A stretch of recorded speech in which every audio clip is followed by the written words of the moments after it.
Audio Jungle.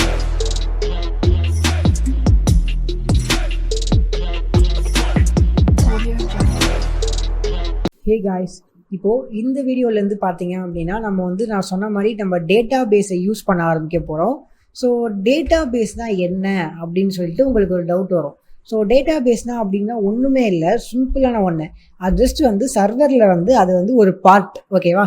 சர்வரில் அதுவும் ஒரு பார்ட்டாக இருக்கும்.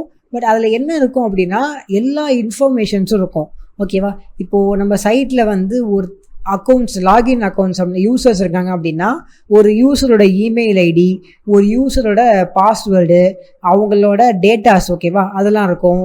நெக்ஸ்ட் இப்போ நம்ம வெப்சைட்டில் ஒரு போஸ்ட் போடுறோம் அப்படின்னா அந்த போஸ்டோட கண்டென்ட்டு, இமேஜு, இது எல்லாமே எங்கே ஸ்டோர் ஆகும் அப்படின்னா அந்த டேட்டா பேஸ் அப்படிங்கிறதுலாம் ஸ்டோர் ஆகும், ஓகேவா? ஸோ இப்போ நம்ம நார்மலாக நம்ம ஃபோனில் மெமரி கார்டு இருக்குது. அந்த மெமரி கார்டில் எல்லா டேட்டாவும் இருக்குது இல்லையா? நம்ம அதை எப்போ வேணுமோ நம்ம அதை எடுத்து யூஸ் பண்ணிக்கிறோம். அதே மாதிரி டேட்டா பேஸ் அப்படிங்கிறது ஒரு இடம், அந்த இடத்துல எல்லாமே ஸ்டோர் ஆகிருக்கும். நம்ம எப்போ வேணுமோ நம்ம எடுத்துக்கலாம், ஓகேவா? இப்போ நார்மலாக பார்த்தீங்க அப்படின்னா ஏகப்பட்ட டேட்டா பேஸ் இருக்குது. நீங்கள் கூகுளில் போயிட்டு டேட்டா பேஸ் அப்படின்னு அடிச்சிங்க அப்படின்னா உங்களுக்கு ஏகப்பட்ட டேட்டா பேஸ் இருக்குது. அதுவும் வெப் டெவலப்மெண்ட்டில் பார்த்தீங்க அப்படின்னா ஏகப்பட்ட விஷயங்கள் இருக்குது. டேட்டா பேஸ் அப்படின்னு அடிச்சிங்க அப்படின்னா இதில் பார்த்தீங்க அப்படின்னா MySQL, PostgreSQL, அப்புறம் MariaDB, இந்த மாதிரி மைக்ரோசாஃப்ட் SQL சர்வர், ஏகப்பட்ட டேட்டா பேஸ் இருக்குது, ஓகேவா? இன்னும் பார்த்தீங்க அப்படின்னா View 45+more இருக்குது. கொடுத்தோம் அப்படின்னா இத்தனை டேட்டா பேஸ் இருக்குது. ஸோ MongoDB, SQLite எல்லாமே நிறையா இருக்குது. பட் PHPயோட மோஸ்ட் பாப்புலரான டேட்டா பேஸ் பார்த்தீங்க அப்படின்னா இந்த MySQL. கிட்டத்தட்ட அதான் இப்போ 3ஆவது இடத்துலேயே இருக்குது பார்த்தீங்கன்னா இந்த MySQL அப்படிங்கிறது. ஸோ இந்த MySQL பார்த்தீங்கன்னா ரொம்ப ஒரு ஃபேமஸான ஓப்பன் சோர்ஸ் டேட்டா பேஸ், ஓகேவா? ஸோ இந்த MySQL அப்படிங்கிறோட ஃபுல் ஃபார்ம் என்ன அப்படின்னா இங்கே போட்டிருக்காங்க பாருங்கள், ஸ்ட்ரக்சர்டு கொரி லாங்குவேஜ், ஓகேவா? SQL அப்படிங்கிறதுக்கு full meaning structured query language. MY அப்படிங்கிறது அது ஜஸ்ட் ஆத்தரோட நேம், அது ஓகேவா? ஸோ ஆத்தரோட நேமை மிக்ஸ் பண்ணி இப்படி வச்சுருக்காங்க, ஓகேவா? ஸோ இது இந்த டேட்டா பேஸ் அப்படிங்கிறது ரொம்ப ரொம்ப ஈஸியாக இருக்கும். உங்களுக்கு ஒரு ஸ்ப்ரெட்ஷீட்டில் நீங்கள் எப்படி டேட்டா ஸ்டோர் பண்ணுவீங்க, ஒரு ஸ்ப்ரெட்ஷீட் இருக்குது அப்படின்னா அதில் ரோஸ் இருக்கும், காலம்ஸ் இருக்கும், கரெக்டாக? காலமில் நீங்கள் டைட்டில்லாம் போட்டுட்டு ஒரு ரோலையும் ஒரு டேட்டாவை நீங்கள் ஸ்டோர் பண்ணி வைப்பீங்க, கரெக்டாக? இப்போது அதே ஃபார்மேட்டு தான் இந்த MySQL டேட்டா பேஸ்லேயும். அதனால் உங்களுக்கு எதுவுமே புதுசாக இருக்காது. இத்தனை வருஷம் நீங்கள் ஸ்ப்ரெட்ஷீட் கண்டிப்பாக அட்லீஸ்ட் உங்கள் லைஃப்பில் நீங்கள் ஒரு வாட்டியாச்சும் யூஸ் பண்ணியிருப்பீங்க. ஸோ அப்படி யூஸ் பண்ணியிருந்தாலே போதும், உங்களுக்கு இந்த MySQL டேட்டா பேஸ் உங்களுக்கு கிளியராக புரியும், ஓகேவா? ஸோ இது ரொம்ப ரொம்ப ஈஸி தான். ஃபஸ்ட்டு இப்போ இதை நம்ம கம்ப்யூட்டரில் நம்ம இன்ஸ்டால் பண்ணணும், கரெக்டாக? இப்போ நம்ம கம்ப்யூட்டரில் இது கிடையாது, நம்ம இன்ஸ்டால் பண்ணணும், அப்போ தான் நம்ம யூஸ் பண்ண முடியும். நார்மலாக பார்த்தீங்க அப்படின்னா எல்லா சர்வர்ஸ்லேயும் MySQL, இந்த PHP MyAdmin அதெல்லாமே டிஃபால்ட்டாக இருக்கும். பட் நம்ம கம்ப்யூட்டரில் அது இருக்காது. ஸோ நம்ம அதை இன்ஸ்டால் பண்ணணும். ஸோ அதுக்கு நீங்கள் என்ன பண்ணலாம் அப்படின்னா XAMPP அப்படிங்கிற சாஃப்ட்வேரை யூஸ் பண்ணலாம், ஓகேவா? ஸோ இந்த XAMPP அப்படிங்கிறத நீங்கள் ஜஸ்ட் டவுன்லோட் கொடுத்து இதை நீங்கள் டவுன்லோட் பண்ணியிருக்காங்க, ஓகேவா? விண்டோஸாக இருந்தால் விண்டோஸுக்கும் இருக்குது, லினக்ஸுக்கும் இருக்குது, மேக்குக்கும் இருக்குது, எல்லா வெர்ஷனுக்கும் இருக்குது, ஓகேவா? நீங்கள் ஒன்ஸ் நீங்கள் டவுன்லோட் பண்ணிட்டீங்க அப்படின்னா இது இன்ஸ்டாலேஷன் கேட்கும். ஜஸ்ட் ஒரு பேசிக்கான இன்ஸ்டாலேஷன் தான், ஓகேவா? சிம்பிளாக யார் வேணால் பண்ணலாம். அந்த மாதிரி நெக்ஸ்ட் கொடுத்து இன்ஸ்டால் பண்ணுறது. ஒன்ஸ் இன்ஸ்டால் பண்ணிட்டீங்க அப்படின்னா நீங்கள் என்ன பண்ணணும் அப்படின்னா XAMPP அப்படிங்கிறத ஓப்பன் பண்ணுங்கள்.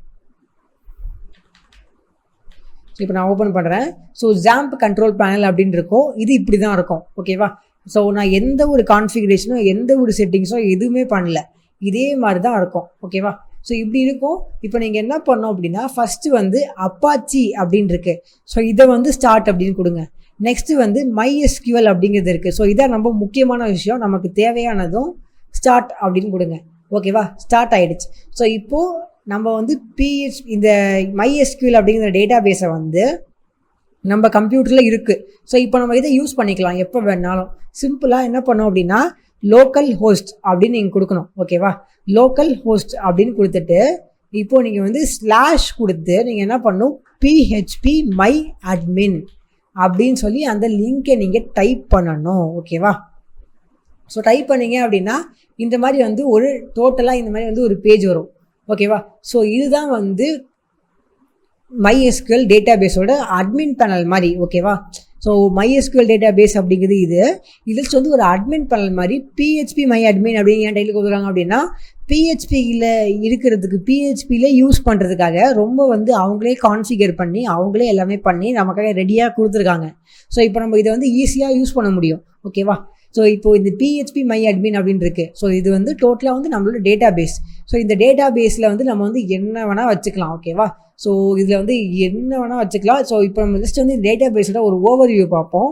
இப்போ இங்கே டேட்டா பேஸஸ் அப்படின்னு இருக்குது இல்லையா? ஸோ இந்த மாதிரி வந்து நிறையா டேட்டா பேஸ் இருக்குது.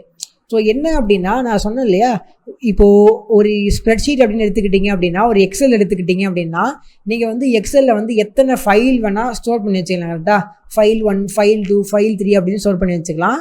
ஒரு ஃபைலுக்கு ஒரு நேம் கொடுத்துக்கலாம். நீங்கள் எதோ ஓப்பன் பண்ணாலும் ஒர்க் ஆகும். கரெக்டாக? இப்போ அதே மாதிரி தான் இதுலேயும் நீங்கள் வந்து எத்தனை டேட்டா பேஸ் வேணால் ஸ்டோர் பண்ணி வச்சுக்கலாம். ஓகேவா? உங்ககிட்ட வந்து இப்போது நீங்கள் நார்மலாக ஒரு வெப்சைட்டை ஹாஸ்ட் பண்ணும்போது ஒரே ஒரு டேட்டா பேஸ் தான் இருக்கும். பட் இந்த மாதிரி நம்ம லோக்கலாக இந்த மாதிரி வந்து லோக்கல் ஹோஸ்ட்டில் டெவலப் பண்ணும்போது நமக்கு வந்து நிறையா வெப்சைட்ஸ் நம்ம டெவலப் பண்ணி பார்த்துக்கிட்டே இருப்போம். கரெக்டாக? அதனால் நீங்கள் என்ன பண்ணலாம், இந்த மாதிரி வந்து கிரியேட் டேட்டா பேஸ் கொடுத்து உங்களுக்கு வந்து எத்தனை டேட்டா பேஸ் வேணுமோ நீங்கள் உருவாக்கிக்கலாம். ஓகேவா? ஒரு லிமிட்டே கிடையாது. உங்ககிட்ட வந்து இத்தனை டேட்டா பேஸ் தான் இருக்கணும் அப்படிங்கிற ஒரு லிமிட்டே கிடையாது. நீங்கள் வந்து எத்தனை டேட்டா பேஸ் வேணால் உருவாக்கிக்கலாம். ஸோ இதான் வந்து இந்த இடம். நெக்ஸ்ட் வந்து இந்த SQL.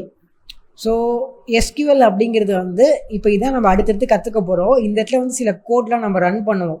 அந்த கோடை ரன் பண்ணோம் அப்படின்னா அந்த கோடுக்கு ஏற்ற மாதிரி பண்ணணும். ஓகேவா? ஸோ அது வந்து SQLல கோடு வரும். ஸோ அது நீங்கள் அடுத்தடுத்து SQL கற்றுக்கும் போது நான் உங்களுக்கு சொல்லித்தரேன். நெக்ஸ்ட் வந்து ஸ்டேட்டஸ். ஸோ நெக்ஸ்ட் வந்து நம்ம சிஸ்டமோட ஸ்டேட்டஸை காட்டும். ஓகேவா? எவ்வளோ டேட்டா ரிசீவ் ஆகிருக்கு, எவ்வளோ சென்ட் ஆகிருக்கு அப்படின்னு சொல்லிட்டு ஒரு பேசிக்கான இன்ஃபர்மேஷனை காட்டும். User accounts. ஸோ யூசர் அக்கௌண்ட்ஸுங்கிறது வந்து இப்போது நமக்கு வந்து லோக்கல் ஹோஸ்ட்டில் இருக்கனால நமக்கு வந்து லாகின்லாம் கேட்கல. பட் நீங்கள் ஒரு வெப்சைட்டில் நீங்கள் ஹோஸ்ட் பண்ணிட்டீங்க அப்படின்னா லாகின் கேட்கும், யூசர் நேம் பாஸ்வேர்டு இருக்கும். ஸோ அந்த மாதிரி சுச்சுவேஷனில் நீங்கள் இதில் வந்து யூசர் நேம் பாஸ்வேர்டெலாம் போட்டுக்கலாம். இப்போதைக்கு எந்த பாஸ்வேர்டுமே இல்லை பார்த்தீங்களா? நோன்னு இருக்குது. அதனால தான் நான் எந்த ஒரு பாஸ்வேர்டையும் போடாமல் எனக்கு வந்து ஆட்டோமேட்டிக்காக லாகின் ஆயிடுச்சு. பட் வெப்சைட்டில் ஹோஸ்ட் பண்ணும்போது நீங்கள் என்ன பண்ணணும் அப்படின்னா ஒரு புதுசாக ஒரு யூசர் நேம் உருவாக்கி நீங்கள் வந்து லாகின்க்கு ஒரு பாஸ்வேர்டை போட்டு வச்சுக்கணும். ஓகேவா? Next export. ஸோ இந்த எக்ஸ்போர்ட்டுங்கிறது ஏன் இருக்குது அப்படின்னா இப்போ நம்ம வந்து ஒரு டேட்டா பேஸை நம்ம ரெடி பண்ணுறோம். ஓகேவா? நம்ம வெப்சைட்டுக்காக ஒரு டேட்டா பேஸை ரெடி பண்ணுறோம். இப்போ அது வந்து இப்போ வந்து லோக்கல் ஹோஸ்ட் தானே பண்ணிகிட்ருக்கோம். எப்படியும் நம்ம ஒரு frankie.com மாதிரி ஒரு வெப்சைட்டை வாங்கிட்டு அந்த சர்வருக்கு நம்ம வந்து ஷிஃப்ட் பண்ணோம். கரெக்டாக? ஷிஃப்ட் பண்ணும்போது நம்ம டேட்டா பேஸை எப்படி இங்கேருந்து அங்கே ஷிஃப்ட் பண்ண முடியும் அப்படின்னா நீங்கள் வந்து சிம்பிளாக இதில் வந்து இந்த எக்ஸ்போர்ட் அப்படிங்கிற இதை யூஸ் பண்ணிங்க அப்படின்னா இந்த சர்வர்லேருந்து என்ன பண்ணோம், எக்ஸ்போர்ட் பண்ணி ஒரு ஃபைல் மாதிரி நம்மக்கிட்ட கொடுக்கும். நம்ம என்ன பண்ணலாம், அந்த ஃபைலை வந்து சிம்பிளாக அங்கே போயிட்டு இம்போர்ட் அப்படின்னு இங்கே இருக்கும். இந்த இம்போர்ட் அப்படின்னு சொல்லி சூஸ் பண்ணோம் அப்படின்னா சிம்பிளாக இம்போர்ட் ஆகிக்கும். ஸோ இங்கேருந்து ஒரு டேட்டா பேஸை காப்பி பண்ணி நம்ம அங்கே வந்து ஷிஃப்ட் பண்ண முடியும். அதுக்காக இந்த இம்போர்ட் அண்ட் எக்ஸ்போர்ட் வந்து யூஸ் ஆகும். செட்டிங்ஸ்லாம் வந்து ஒரு பேசிக்கான செட்டிங்ஸ், இதை பற்றிலாம் நம்ம அப்புறம் பார்க்கலாம். ஸோ இது எல்லாமே வந்து ரொம்ப வந்து ஒரு பேசிக்கான ஆப்ஷன்ஸ் தான். இப்போ உங்களுக்கு இதெல்லாம் வந்து அவ்வளோவா உங்களுக்கு புரியாது. நம்ம யூஸ் பண்ணும்போது இதை பற்றிலாம் நம்ம பார்த்துக்கலாம். ஓகேவா? ஸோ இதுதான் டேட்டா பேஸு. ஸோ இப்போ உங்களுக்கு ஜஸ்ட் ஒரு பேசிக்கான ஒரு ஓவர்வியூ கொடுக்குறாங்க. இது வந்து கண்டிப்பாக வந்து அட்வான்ஸாக இருக்கும் எனக்கு தெரியும். பட் இருந்தாலும் உங்களுக்கு கொடுக்குறேன். இப்போ பார்த்தீங்க அப்படின்னா இப்போது ஒரு டேட்டா பேஸில் பார்த்தீங்க அப்படின்னா இப்படி தான் இருக்கும். யூசர்ஸ் அப்படின்னா இந்த மாதிரி இருக்கும். ஓகேவா? இந்த மாதிரி வந்து போஸ்ட் இருக்கும், இப்படி இருக்கும், ஒரு விஷயமும் இருக்கும். ஓகேவா? போஸ்ட் டைட்டில் ஒரு ஸ்ப்ரெட்ஷீட் மாதிரியே இருக்கும். அந்த போஸ்ட்டோட டைட்டில் இருக்கும், போஸ்ட்டோட ஆத்தரு, போஸ்ட் டேட்டு, இதெல்லாமே வந்து நீங்களே வந்து கொடுத்துக்கலாம். மேபி இது வந்து இப்போ உங்களுக்கு பார்க்க அட்வான்ஸாக இருக்கும். கண்டிப்பாக இது வந்து உங்களுக்கு அட்வான்ஸாக இருக்கிற மாதிரி ஃபீல் ஆகும். பரவாயில்ல, ப்ராப்ளமே இல்லை. நம்ம அடுத்த வீடியோலேருந்து நம்ம இன்னும் கற்றுப்போம். அப்போ உங்களுக்கு வந்து கிளியர் ஆகிடும். இப்போதைக்கு நான் என்ன வரேன் அப்படின்னா ஜஸ்ட் இது வந்து ஒரு ஸ்ப்ரெட்ஷீட் மாதிரி தான். ஒரு ரியல் லைஃப் ஸ்ப்ரெட்ஷீட் நம்ம எப்படி யூஸ் பண்ணுவோமோ அதே தான். ஓகேவா? ஸோ இப்போ இது அட்வான்ஸாக இருந்தாலும் நம்ம அடுத்தடுத்த வீடியோவில் யூஸ் பண்ணிக்கலாம். ஓகேவா? இப்போதைக்கு நீங்கள் இதை பார்த்ததே வேணால் மறந்துடுங்க. இதை பற்றி நீங்கள் வந்து தாட்டி வச்சுக்காதீங்க. இதை நம்ம பார்க்கவே இல்லை அப்படின்னு வச்சுப்போம். ஸோ அதை பற்றி நீங்கள் மறந்துடுங்க. ஜஸ்ட் உங்களுக்கு காட்டும் அப்படின்னு நினச்சலாம் காட்டினேன். அடுத்தடுத்த வீடியோவில் நம்ம எப்படி ஒரு டேட்டா பேஸை உருவாக்கலாம், டேட்டா பேஸில் அதுக்கப்புறம் எப்படி பார்க்குறதுக்கு இருக்கும், அந்த மாதிரி நிறையா விஷயங்கள் நம்ம பார்க்கலாம். ஓகேவா?